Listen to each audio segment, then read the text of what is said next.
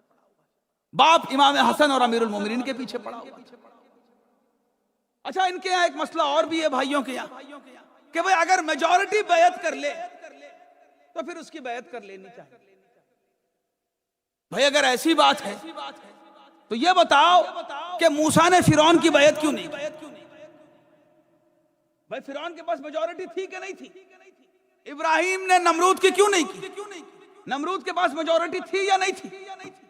یا تو یہ کہو کہ جو قرآن کے قانون ہیں وہ تمہاری سمجھ میں نہیں آتے، اور جو قرآن، میں نے کہا نا جو قرآن کے قانون کو بھی واضح کر دے اسے کربلا کہتے ہیں۔ وہ یہ سمجھیے کہ دنیا پوچھتی ہے کہ فرق کیا ہے کربلا میں اور خانہ کعبہ۔ خانہ کعبہ میں عزیزان گرامی آپ جاتے ہیں، لبیک اللہم لبیک کہتے ہیں اور اللہ اللہ کی صدائیں آپ کو سنائی دیتی ہیں۔ فرق یہی ہے کربلا اور کعبہ میں کہ یہاں اللہ سنائی دیتا ہے، وہاں دکھائی دیتا ہے، وہاں دکھائی دیتا ہے۔ یہ کمال ہے عزیزان گرامی کربلا کا۔ بس بات کو بہت جلدی سمیٹوں اور آپ کے سامنے بیان کروں۔ آخری مرحلہ ہے، جو خدا دکھائے اسے حسین کہتے ہیں، اور آپ کے سامنے بیان کر چکا ہوں۔ بہت جلدی مراحل کو طے کروں۔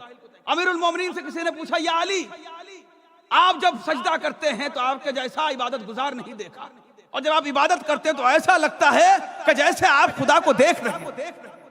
خدا آپ کے سامنے، علی مسکرایا اور کیا کہا کہ علی اس خدا کے سامنے سر جھکاتا ہی نہیں جسے دیکھا نہ ہو، جسے دیکھا نہ ہو۔ بیان کر چکا اس سے پہلے بھی آپ کے سامنے، لیکن نتیجہ دوسرا ہے، اس لیے علی اس خدا کے سامنے سر نہیں جھکاتا جسے دیکھا نہ ہو۔ میں کیوں بیان کر رہا ہوں؟ کربلا میں خدا دکھائی دیتا ہے کہ یا علی اس خدا کے سامنے سر نہیں جھکاتا جس کو دیکھا نہ ہو، تو پھر یہ بتائیے خدا دکھائی کیسا دیتا ہے؟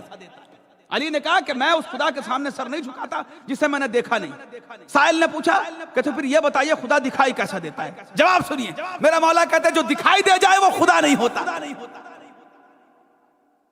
پہلے کہا کہ جسے دیکھتا نہیں اسے سجدہ نہیں کرتا، پھر کہا جو دکھائی دے جائے وہ خدا نہیں ہوتا۔ کہا یا علی کیا ماجرا ہے؟ کہا پھر آپ نے دیکھا کیسے جب وہ دکھائی نہیں دیتا؟ علی مسکرائے اور کہا کہ میں نے اپنے خدا کو دل کی ان آنکھوں سے دیکھا ہے۔ دیکھیں امام، میں نے کہا نا امام اسے کہتے ہیں عزیزان گرامی جو دل کی آنکھوں کو کھول دیتا ہے، یا یوں کہوں کہ جو دل کو بینائی عطا کرے اسے امام کہتے ہیں، اسے امام کہتے ہیں۔ واقعہ درمیان میں آ گیا ہے تو اپنی بات کو مضبوط کرنے کے لیے آپ کے سامنے بیان کرتا ہوں۔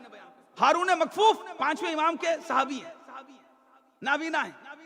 ابو بصیر نے ایک مرتبہ سوال کیا کہ مولا، یہ توحید کے متعلق سوال کیا کہ ماجرا کیا ہے اور کس طریقے سے خدا کو پہچانا جائے۔ بس اس وقت امام نے کہا کہ میں تمہیں سمجھاتا ہوں۔ امام دیوار کے پہلو میں کھڑے ہوئے، کہا ابو بصیر یہاں سے جو بھی گزرے نا مسجد کے دروازے کے پاس سے، اس سے پوچھنا کہ محمد باقر کو دیکھا یا نہیں دیکھا۔ لوگ آ رہے تھے مسجد میں داخل ہو رہے تھے، ابو بصیر پوچھ رہے تھے یہ بتاؤ محمد باقر کو دیکھا یا نہیں دیکھا، امام باقر کو دیکھا یا نہیں دیکھا۔ لوگ کہہ رہے تھے بھائی نہیں دیکھا نہیں دیکھا، اور یہ کہہ کے جا رہے تھے۔ اتنے میں سامنے سے اپنی چھڑی سے راستہ ٹٹولتے ہوئے ہارون مکفوف آنے لگے۔ ایک مرتبہ امام نے کہا کہ ہارون آ رہے ہیں، ان سے بھی سوال کرنا۔ ابو بصیر کہنے لگے مولا یہ نابینا، ایسا نہ ہو کہ ان کی توہین ہو جائے میں ان سے سوال کروں۔ کہا میں تم سے کہہ رہا ہوں کہ سوال کرو۔ جیسے ہارون مکفوف قریب آئے، حکم امام تھا، ابو بصیر نے سوال کیا کہ ہارون کیا امام باقر کو دیکھا ہے؟ کہا ابو بصیر وہ کیا تمہارے پیچھے کھڑے ہوئے ہیں؟ وہ وہاں دیوار کے پاس تمہارے پیچھے کھڑے ہوئے ہیں، تمہیں دکھائی نہیں دیتا؟ اب حیرت سے ابو بصیر نے پوچھا کہ ہارون کیا ماجرا ہے؟ تمہیں تو دکھائی نہیں دیتا، تمہیں کیسے پتا کہ امام کہاں ہے؟ کہا کہ تم نہیں جانتے کہ امام نے کیا کہا کہ اگر اللہ کو دیکھنا ہے تو دل کی آنکھوں سے دیکھو، وہ اس سے دکھائی نہیں دیتا۔ میں جن آنکھوں سے اپنے خدا کو دیکھتا ہوں ان آنکھوں سے اپنے امام کو دیکھتا ہوں، چونکہ یہ جو دل کی آنکھیں ہیں یہ میرے امام نے عطا کی ہیں۔ آخری دلیل آپ کے سامنے، جب جابر ابن عبداللہ انصاری پہنچے تو کس نے پہچانا امام حسین کی قبر؟ غلام تھا ساتھ میں، اس سے کہا کہ میرے آقا کی قبر پہ جا کے مجھے بٹھا دے۔ یہ کربلا ہے عزیزان، بھلا آنکھیں رکھنے والے اندھے ہوں لیکن یہاں نابینا بھی دیکھتے ہیں۔ کہا کہ آقا کی قبر پہ بٹھا دے۔ آقا اتنی قبریں ہیں کیسے پہچانوں کہ آقا کی قبر کون سی؟ کہا تو پھر تو پیچھے ہٹ جا، میں پہچانتا ہوں کہ آقا۔ اس کے بعد یقین کے ساتھ سلام کیا، السلام علیک یا ابا عبداللہ۔ جواب آیا الیہ یا جابر، آقا یہاں پہ۔ تو عزیزان گرامی یہ یقین جو ہے نا، یہ یقین یہی بینائی ہے اس دل کی، اور یہ یقین ملتا ہے کربلا سے۔ یہ یقین مانیے کہ یہ یقین اس منزل کا یقین ہے کہ جہاں جنت بھی پیچھے رہ جاتی ہے۔ اگر صرف جنت ہی کے لیے سب کچھ ہو رہا ہوتا تو شب عاشور جا چکے ہوتے جنت لینے والے، لیکن جنت کو پیچھے چھوڑ کے کہا کہ آقا کون سی جنت آپ کے بتائے، ہماری جنت تو آپ۔ یعنی گرامی یہ 72 جو ہے نا بڑا خاص مقام ہے ان شہدائے کربلا، ہماری جانیں قربان امام حسین۔ اللہ اکبر۔ زیادہ آپ کا وقت لینا مقصد نہیں تھا، بات کو میں سمیٹوں اور تمام کروں۔ تصور کیجیے عزیزان، ہم نے جب اپنے گھروں کو کبھی چھوڑا تو بہرحال سامنے کوئی ایسی چیز نہیں تھی کہ پلٹ کے واپس نہیں آتے، تب بھی دل بیٹھا جاتا ہے۔ آسان نہیں ہوتا کہ اپنے گھر کو چھوڑا جائے، اور بالخصوص تب جب ساتھ میں مائیں بہنیں بھی ہوں، جب ساتھ میں بچے بھی ہوں۔ اللہ اکبر۔ جب دربار میں ولید کے بلایا گیا، امام حسین پہنچتے ہیں، جناب زینب نے کہا کہ بھیا ایسے نہیں جانے دوں۔ عباس، علی اکبر، اون محمد، بنی ہاشم کے حصار میں امام حسین کو بھیجا۔ امام حسین نے کہا ٹھہر جاؤ، مجھے اکیلے بلایا، میں جاؤں۔ عباس کہتے ہیں کہ آقا کیا سایہ بھی ساتھ نہیں چل سکتا؟ کہا نہیں عباس، لیکن ہاں تمہارے اطمینان کے لیے اتنا کہہ دیتا ہوں، اگر میری آواز بلند ہو جائے تو دربار میں آ جاؤ۔ عزیزان گرامی، یہاں ٹھہر کے ایک جملہ کہنے کا دل کرتا ہے۔ مولا آپ نے یہ تو کہا کہ آواز بلند ہو جائے، یہاں آپ کی آواز میں تھوڑی سی بلندی آئی کہ عباس نے تلوار کو نیام سے کھینچا اور بنی ہاشم ایک مرتبہ دروازہ ایسا لگتا تھا کہ جیسے در خیبر اکھاڑ دیں۔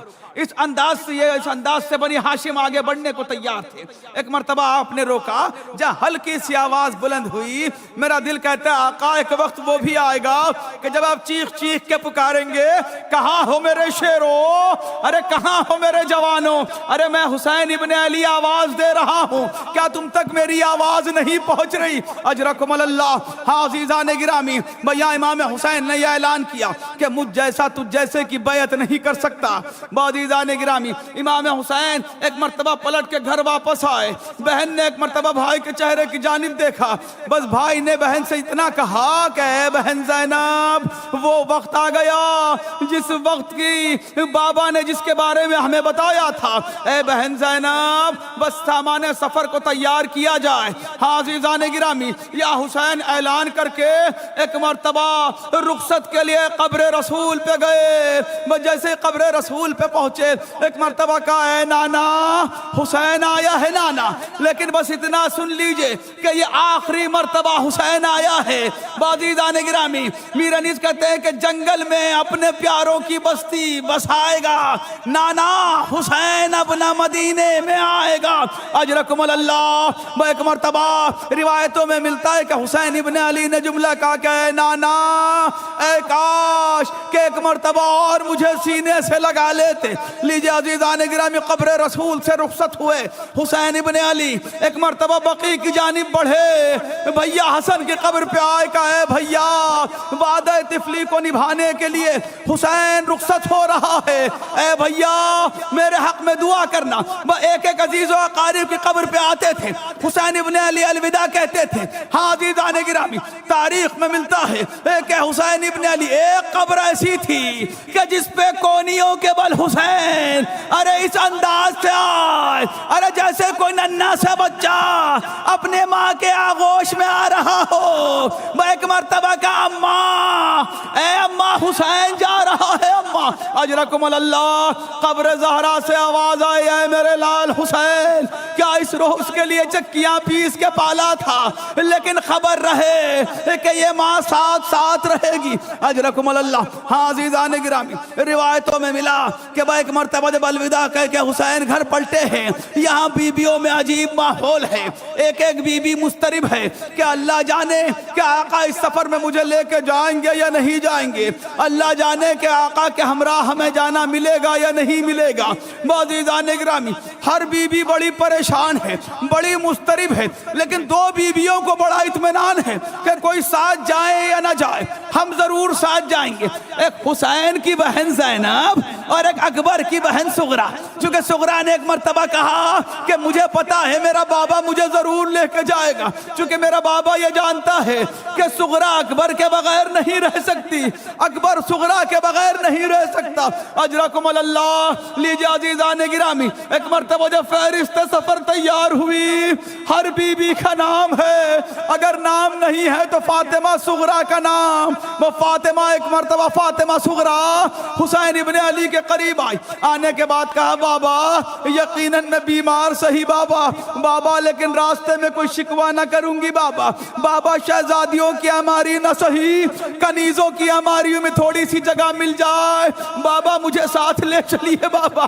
اجرکم اللہ۔ وہ ایک مرتبہ حسرت بھری نگاہوں سے حسین نے ایک جملہ فاطمہ سغرا کے چہرے کی جانب دیکھ کے کہا کہ اے بیٹی فاطمہ سغرا، جب نانا کی زیارت کا اشتیاق تھا تو میں نے نمازوں میں اکبر کو مانگا تھا، جب اماں کی زیارت کا اشتیاق ہوا میں نے نمازوں میں تمہیں مانگا، ارے تم میری اماں کی شبیہ ہو۔ وہ حسین کیسے بتائیں کہ کس انداز کا سفر ہوگا، بے مقنع و چادر علی و بطول کی بیٹیاں ہوں گی، شام و کوفہ کے بازار ہوں گے۔ عزیزان گرامی، دو روایتیں و بات تمام۔ ایک مرتبہ روایت نے لکھا کہ جب بیویاں گھر سے باہر نکلنے کو تیار ہوئی، ایک مرتبہ تاخیر ہونے لگی۔ حسین نے تاخیر کا سبب پوچھا، کسی نے بتایا آقا عجیب ماجرا ہے، آپ نے فہرست سفر میں اصغر کا بھی نام لکھا ہے، لیکن اصغر صغرا کی آغوش میں ہے، صغرا کی آغوش چھوڑنے کو تیار نہیں ہے۔ بس صغرا یہ کہتی ہے کہ جس کو بھی لے جانا ہے لے جائے اصغر کو، بس شرط اتنی ہے کہ اصغر اپنی مرضی سے اگر چلا جائے تو لے جانا۔ ایک مرتبہ روایت کہتی ہے کبھی رباب آگے بڑھی، اصغر نے بہن کی آغوش نہ چھوڑی، کبھی زینب آگے بڑھی، اصغر نے بہن کی آغوش نہ چھوڑی، ہر بیوی نے کوشش کی۔ روایت کہتی ہے ایک مرتبہ حسین ابن علی اٹھے، اصغر کے قریب آئے، نہ جانے کان میں کیا کہا، ارے کچھ دنوں کا بچہ تھا، بہن کی آغوش کو چھوڑا، ہمک کے بابا کی گود میں، ہمک کے بابا کی آغوش میں علی اصغر۔ ارے شاید حسین نے کہا ہو اے بیٹا، ارے کربلا میں ایک تیرے سے شعبہ ارے تیرا انتظار کر رہا ہے، اے بیٹا جب بابا صدائے حلمن بلند کرے گا، ارے کون ہوگا جو لبیک کہے گا۔ عزیزان گرامی، میں نے بات کو تمام کیا۔ روایت نے لکھا کہ ایک مرتبہ نبی زادیہ گھر سے باہر نکلنے کو تیار ہیں، لیکن اہتمام کیسا ہے کہ بنی ہاشم نے حصار کیا ہوا ہے۔ ارے ایک ایک بی بی گھر سے نکلتی ہے، ایک ایک وارث آگے بڑھتا ہے۔ ایک مرتبہ ام فروا نکلی، شہزادہ قاسم آگے بڑھے، ام فروا کو سوار کیا۔ ارے کبھی لیلا نکلی، علی اکبر نے سوار کیا، لیجے رواب آگے بڑھی، ارے سید سجاد آگے بڑھے۔ بس ایک بی بی جو گھر سے نکلتی ہے، وہ روایت نے لکھا کہ حسین نے کرسی کو چھوڑا، ابو الفضل عباس بنی ہاشم کا حصار بنایا۔ ارے اس بی بی کو ایک مرتبہ بڑے احترام کے ساتھ سواری کے قریب لے کے آئے، یا حسین کی بہن زینب۔ ارے زینب نے کبھی دائیں دیکھا، کبھی بائیں دیکھا، کبھی حسین کو دیکھا، کبھی عباس کو دیکھا۔ ارے بڑی حسرت بری نگاہوں سے شاید یہ سوال کر رہی ہے، اے بھیا بس اتنا بتا دو، ارے جس شان سے لے کے جا رہے ہو کیا اسی شان سے واپس بھی لے کے آؤ گے؟ ارے میرا دل کہتا ہے 11 محرم کو یہ منظر ضرور یاد آیا ہوگا، جب ہاتھ پسے گردن بندھے تھے، بے گورو کفن پامال شدہ لاشا، سرزمین کربلا سر سرینوں کے نیزہ، واہ حسینہ واہ۔